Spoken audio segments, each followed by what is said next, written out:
That I am introduced myself. My name is Alan Santos, Creative College from the Libatang Polytechnic.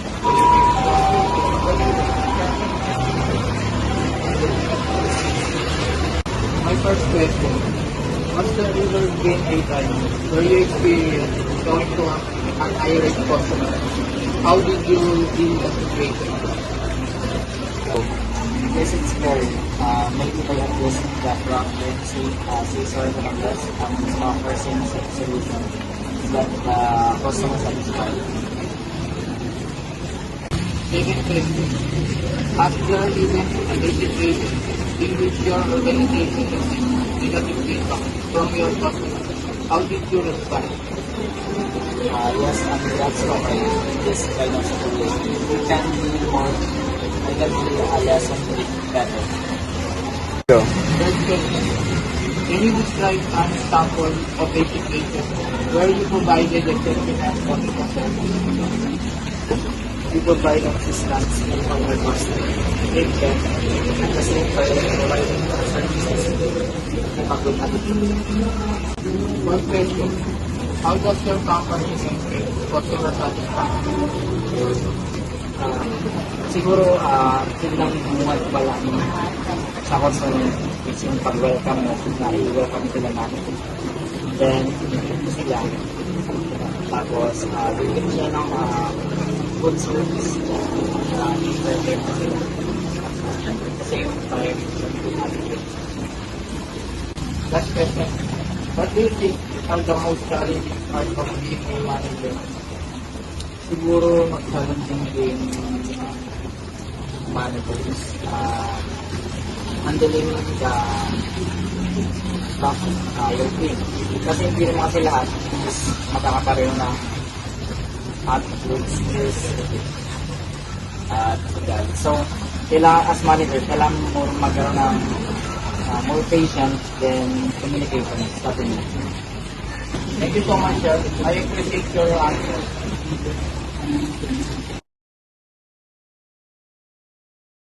Good evening po.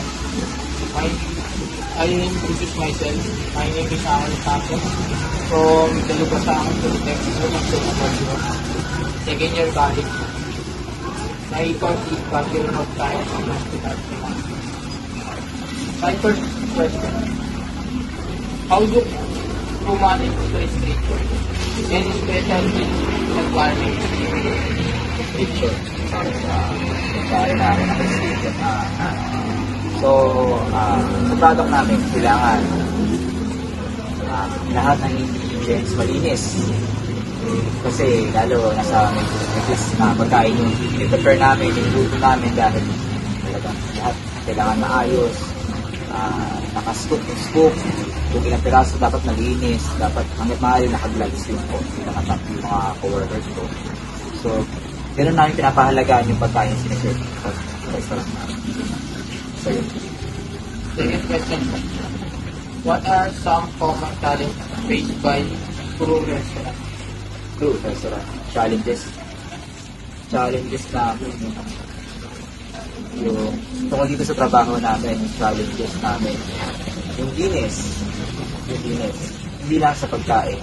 Sa loob nung yun ang common eh. Pag maraming order, i-serve na lahat, okay, sige. I-serve na lahat, maayos, sige. Pero after na, may mga kalat. Hindi may iwasin yung kalat.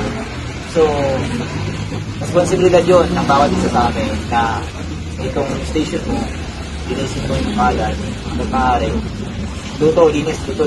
Kailangan para malinis, para hindi magkakaroon ng bacteria yung mga product na lalo.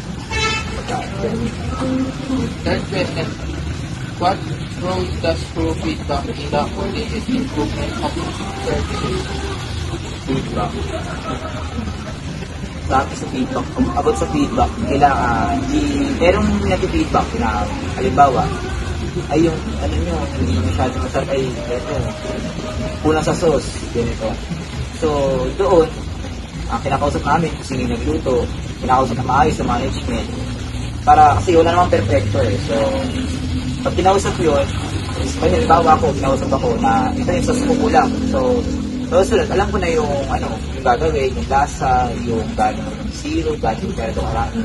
Ilang ml, mga gano'n. Kailangan sakto yung ano. Kasi, yung pang ng customer, yun, dun ka lahat, dun ka nakakatip. Para sa akin. Fourth question, sir. How important the relationship with the coworkers? Yan, so yan. Relationship sa coworkers mo sa mga kasamahan. So, kailangan, with a limit, may limitation. Kasi, kala natin okay yung ganito. Araw-araw, nakasama natin sila, nagpalagay tayo. Siyempre, may mga tao na medyo sensitive. Tayo, may mga ganun. So, kailangan, with boundaries. Dito tayo para magtrabaho. Medyo ngitian, tawa ng konti, pero ibigyan natin ng limitasyon yung kada isa para hindi tayo magkaroon ng problema, mga trabaho sa trabaho natin. At least, araw-araw, nagagawa mo yung responsibility mo. Pinabayaran ka. Ganun. Last question. What are the main responsibilities of each coordinator? Responsibilities. Okay. So, responsibilidad ng bawat isa. Una, kailangan, ang para sa akin, ang unang responsibilidad ng isang tao. Kailangan fit ka dun sa work mo. Responsibilidad mo yun, para sa akin, responsibilidad mo yun. Kunyari, hindi ka nakainom. Ngayon, papasok ka na nakainom. Hindi dapat ganun. Kailangan, papasok ka, hindi ka nakainom. Kailangan, responsibilidad mo maging maayos sa sarili mo para yung trabaho mo hindi maapektuhan. Responsibilidad mo yun.